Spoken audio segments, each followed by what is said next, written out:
Hi there, I'm James Osborne, the co-founder of the Recruitment Network, and this is the TRN Podcast.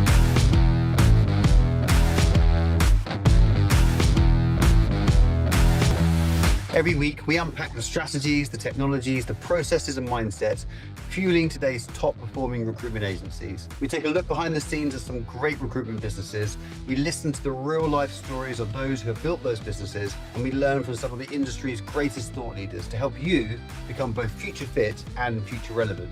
So let's begin with this next episode of the TRM Podcast. Naz, thank you for joining us. Really looking forward to this session. And we're going to focus on the senior consultants, if that's okay, because I think those are the ones that it is seriously painful if and when something happens to them.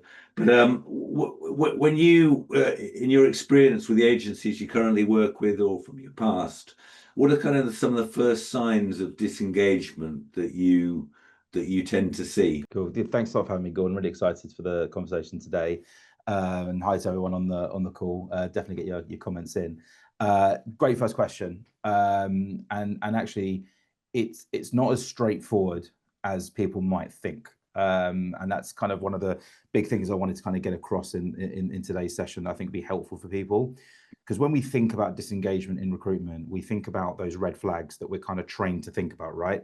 So maybe they pull back socially, from social engagements with the business. Maybe they just seem off or seem distant, or maybe their pipeline starts to really begin to dry up because maybe they're not thinking about getting commission in a few months because they're not going to be there, right? So there's all these kind of warning signs that we're probably all very used to, and I imagine for the most part look out for. But there are a series of other warning signs that I would, in my experience, I've seen that can also lead to disengagement. A lot of that is just not, it could be very subtle, and it could be more what I call like a subtle erosion. And typically it looks like a subtle erosion on the basics, the fundamentals. And what you'll start to find is you'll have junior people that kind of, super excited, engaged, doing what they're being asked to do and obsessing over all the details. Then they'll kind of get to a place of comfortability where, they know what they're doing and they're hopefully in a bit of a flow state around things. And that's where you can start to pick up a few bad habits. Now, sometimes those little bad habits, those little kind of mini cutting corners, they're not great. We don't want to encourage that. But we all know that, we all do that sometimes as you get comfortable with a job and you start to say, start to understand these are the things that I know I can kind of get away with and can't. And as long as the results are there, then ultimately you're fine. But what I would encourage you guys to think about is what are the kind of core fundamental processes that you preach as a business, the kind of your DNA as an organization, and are your seniors really bought into that and driving that?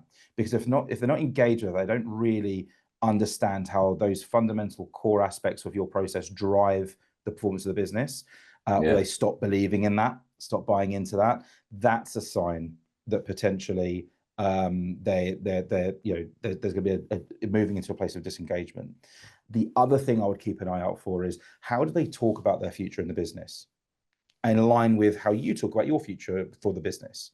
So all of you guys will have, plans for your organization, things that you want to achieve, milestones for the organization from maybe a headcount growth, maybe a, obviously revenue targets. Maybe you're planning to do some sort of exit down the road that you want your people to be part of. Maybe you're looking at branching into different countries, or whatever the plans are, exciting plans that we see across the recruitment sector. How does your team, or your senior billers in particular, how do they talk about their role within that? Are they bought into that, or are they not that interested? If you're a hyper growth business or plan to be, are they interested in management, which is a key role in that space? If you're looking at growing internationally, are they really that interested in that? Are they a bit of a homebod? They maybe want to stay local. Are they really bought into it? Because if they don't really see how they fit into the larger mission, they might be fine today, but they are going to be potentially, poachable down the line. How do you like to see leaders personalize the L&D in their business to make it relevant and spot on for them? Yeah, I think your solution has got to fit you guys as an organization.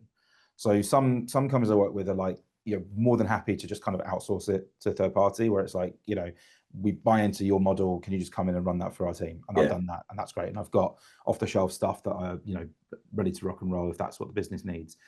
Other companies like, well, look, we're quite particular about how we do things, and what we don't want is to mixed messaging about elements of process. So what we want is to, maybe work with you on something that's a bit more hybrid to make sure we keep that. And that's fine too. What I would say to anyone on the call or anyone listening that's in that situation where you're a business leader, you've got tons on your plate, you're thinking about obviously navigating what's been a very difficult market, and hopefully looks like now we're starting to come out of that market. What I'd be thinking about is, okay, you've got two things, right? You've got time and you've got money. So what's the right solution for you? Do you want to put some time aside and do this yourself? Yeah. Absolutely, then do that, prioritize it, put it above other things that are on your to-do list. Or do you think, actually, what, I do want to do this, it's important to me, I don't have the time right now, but I'm going to dedicate some alternative resource and work with a partner to do that for us, whether that's working with the TRN and tapping into the resources TRN have, whether that's bringing an external third party to come in and do some analysis for you guys, or work on this stuff, different ways of doing it. But really, that's a decision you've got to make. I wouldn't encourage you to just put it back, just ignore the problem, because I speak to founders quite often where they're like, oh, so and so quit, and I really didn't see it coming. When you're working with agencies and leaders, most of us might have an underperformer, hopefully not, but also we might have some super billers or some big billers. What's your approach if the goal is to drive the overall performance of the business? Where do you tend to encourage leaders to focus their attention on the underperformance, or coaching and stretching the big billers? Yeah, it's one of the oldest questions in L&D, right? This is actually, when I was a L&D director, this was the question I would ask people when I was interviewing them to join my team. This is like one of my classic interview questions, like, if you've got an hour of your time to spend and they're your two options, where do you put it? There's no right or wrong answer, if I'm being honest. I mean, what a horrible interview question then, if there's no right or wrong. No, I'm curious about how they approach the question, right? It's a Google question, right? In my experience, it's a lot easier to get someone who's consistently doing one deal a month to get them to do two deals a month. Yeah. The effort you've got, the delta you get for the effort you put in is way smaller than someone who's struggling to get one deal a month to get them to just do one deal a month. Yeah. So if you've got a very finite amount of time and resource, you will get a better return working with your, average to good performers and getting them to good to great. Yeah. That being said, I don't want to encourage a situation where, like, if you're underperforming, you're left to the wayside. So you've got to have some sort of base level support. But I wouldn't do what a lot of leaders tend to, the trap you fall into there is you overcommit to the underperformers. You spend 80-90% of your development time with your team, as precious as it is, working with the people that aren't billing, because obviously in your mind, you're like, I need to get these people billing, and then you just leave your billers. And look, I get it. I'm sympathetic, right? If you're an owner of a business, you are not looking for new problems, right? You've got enough real problems to solve on your desk every day. You're not looking at your performers going, oh, let's put that onto the pile of things to worry about this week, when you've got people not billing, you've got late invoices, all the different things that go into running a business, right? But ignore those people at your peril. Yeah. You will get a better return if you work with them, and also feeds into that retention piece we've been talking about today. You want to keep those people around. It's not good if you've hired someone, you put a 6 months, 8-9 months in someone, they haven't really delivered. Yeah, that's frustrating. It's 10 times worse if your best biller walks out the door after 3 or 4 years of loyal service because they don't see the development. We've got a member who joined us about 8 years ago. They've been on a beautifully successful journey. I think there's about 80 of them now, multi-award winning, smashing it. I remember having a session with them a couple of years ago, and they were talking about PIPs, so performance improvement reviews for their underperformers. And I said, I just don't get it. You've got these people that are almost considered, I was going to say lepers, that's inappropriate, but they're considered this category of underperformers that need to be dealt with and almost labelled with PIPs. But I said, why is everybody not on a PIP? Because surely our biggest billers should be on performance improvement plans. Elite athletes don't just say, I'm good, so I'm not going to improve. So they've now got PIPs for absolutely everybody in the business, and it's just common language. So it doesn't change the people that might not be in the business for much longer unless they change their ways or their results. But that concept, which again goes back to what you were saying before, is the performance improvement plan for everybody is really critical. In fact, we've got another member in Birmingham who's been with us since day one. They've gone really old school. So they have a bit of paper on everyone's desk. and they've built a beautiful business whereby you've got your performance, your results and your goals, but then you've also got your development plan on the same bit of paper. Perfect. So Great way to do that. going back to what you were saying about having a plan, they've just and it works beautifully. And when I evaluate someone's performance, I do this all the time. I go speak to leaders, speak to businesses, and go, right, how's so and so performing? Go, they're bidding this. Yeah. Like, okay, great. What else is happening? And for me, performance is a combination of your skills, your motivation, and your results. Yeah, it's all three. Yeah. Don't just go to their billing, therefore they're performing, because they could be billing, but they could be their behaviors might be off. Yeah, we've all seen people like that in the industry, right? Yeah. And actually, that's not good. That's not good performance. You need to address the behaviors, or maybe behaviors are fine, billing's fine, results are fine, but their skills aren't as high as they could be. Oh my God, that's the golden egg. That means if I work on their skills, their performance is going to go through the roof. Their results are going to be 10x. So don't look at results as a synonym for performance. Performance is a much wider thing than that. So I love that example you just gave. That's a great way of doing it. Yeah. And going back to what we were saying right at the beginning, you've got to understand their motivation to work out whether you've got a challenge or not. The other, I was just thinking as you're talking, that the other interesting thing is if you unlock that, and again, it goes a little bit to what Dean was talking about, when you have a big biller who's got a lot of experience,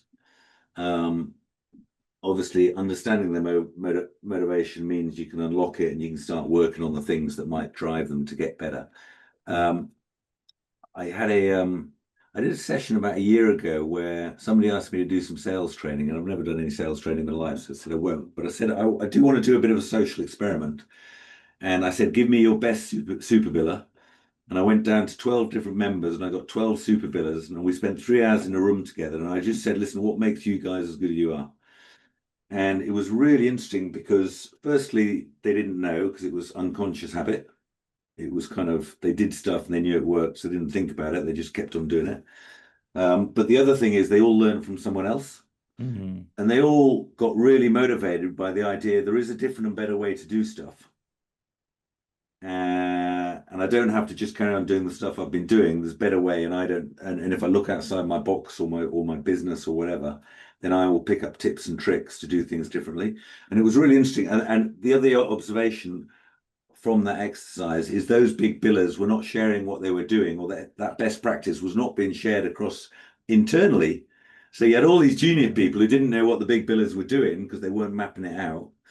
And so they all went back and said, right, big biller best practice, this is the way to do things. And we did it. It's all on TRN World. We've written it all up. It's a really interesting exercise to say, what are our big billers doing better? And therefore, what can the rest of us do? And from a motivational point of view, most of us actually quite like inspiring other people to do something else. Definitely. Most of us like that. So if somebody is getting better because they're learning from us as a role model or as a mentor or whatever, normally that's happy days. So, and that get back to what you were saying. If we understand the motivation of these people, if they enjoy helping out other people because that's part of their personality, or if they enjoy getting better or doing things differently, or picking up different bits of responsibility, we can light the flame again. No, it's really interesting. What's your, I mean, if I said to you, what's one simple thing any recruitment business leader on this call could do this week to retain their best people, what would you say? Just grab a coffee with everyone. Okay. Just grab a coffee with everyone and ask how they're feeling about the next 12 months in the job. Not just in terms of like, and do your best to keep the conversation away from how much they're going to bill, or how much they want to bill. Like you can cover that. That's fine. Yeah. Then let's go deeper. Great. That's awesome. You want to build that. Awesome. How confident are you about doing that? What are the things that you think could stop you from doing that? Those really kind of simple coaching questions. Get under the hood and just ask them, like, do they sound excited about the next 12 months? Yeah. Do they feel like a lot of us do, but beaten up by the last couple of years? That's okay. Yeah. That's not wrong. Like, it has been a tough market. But a lot of spaces are coming out of that now. Now's the time to get reinvigorated and go for it. And one of the things I'm talking a lot about at the moment is like, we got to get back that sense of like, in the recruitment industry, that sense of like, screw the market, we're going to make it happen. Yeah. And I have so much sympathy for people that have really gone through the ringer and had to downsize, cut people they don't want to cut. all kinds of things. It's been tough. It's been really tough, and business owners down to juniors have felt it in different ways. But we got to remember who we are. We're salespeople at heart. Salespeople, things happen around us that affect us, right? Yes, we're not superheroes, but the thing that makes someone a salesperson, in my opinion, is the ability to compartmentalize what's going on, come up with a plan, and find a way to get to their goal. Salespeople don't miss their goals; they make it happen, and that's the mentality they've got to have.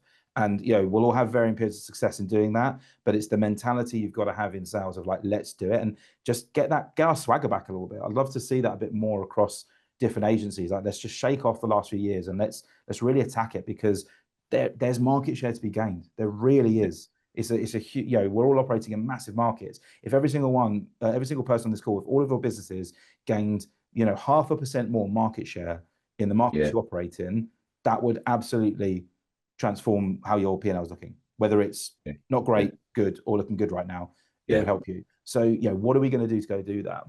So, just grab everyone. See if, go back to the main point. How are they feeling about it? Are they feeling confident? Are they feeling excited?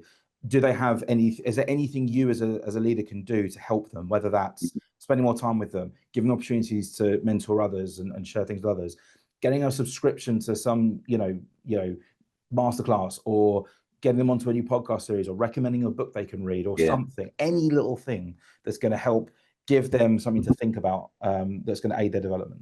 Yeah.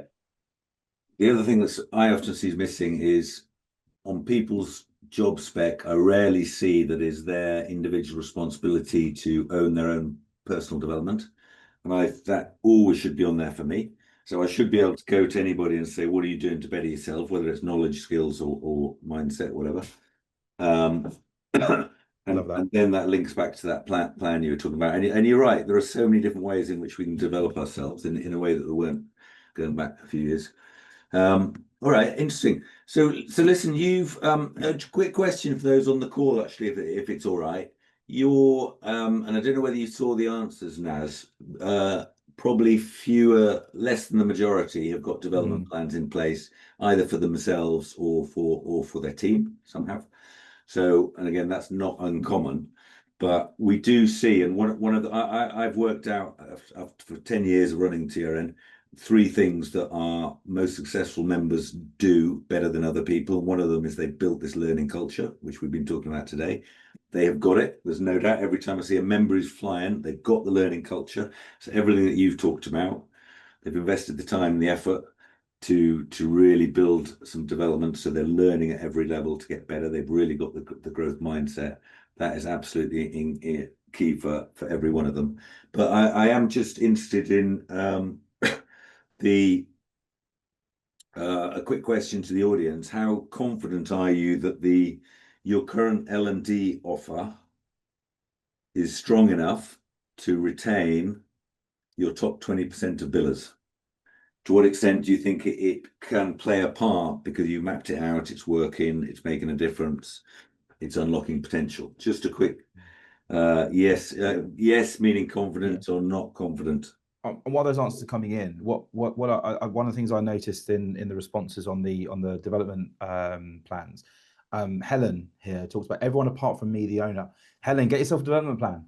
It has to start with you. You've got to get better. If you want your business to get better and grow, you've got to be part of that. And actually, if you're doing, taking on one thing that you're going to do to develop yourself as a leader, it could be as a owner of a business, as a leader, as a salesperson, as a manager, whatever it might be. But one thing, and you're doing it, one, you're getting better, and that's having a trickle-down effect on the organization. But 2, you can say, look, I'm doing it, guys.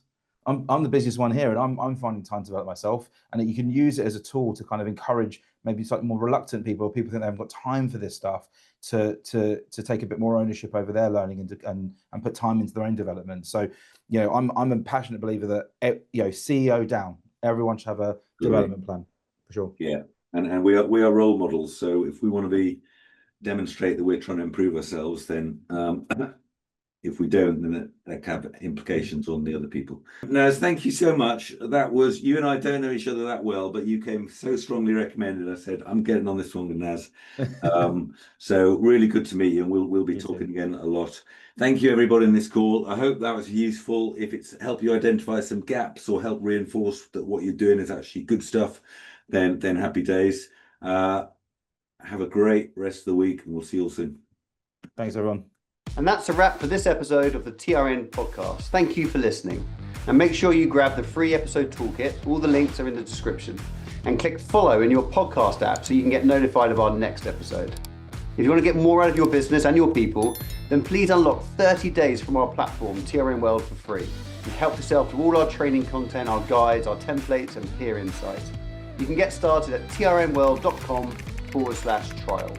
And finally, if you found this episode of the TRN podcast of use, please share it with your network and tag TRN on any socials with your takeaways. Otherwise, message us directly if we can help in any way. We do reply to every question. Otherwise, we'll see you next week on the next TRN podcast.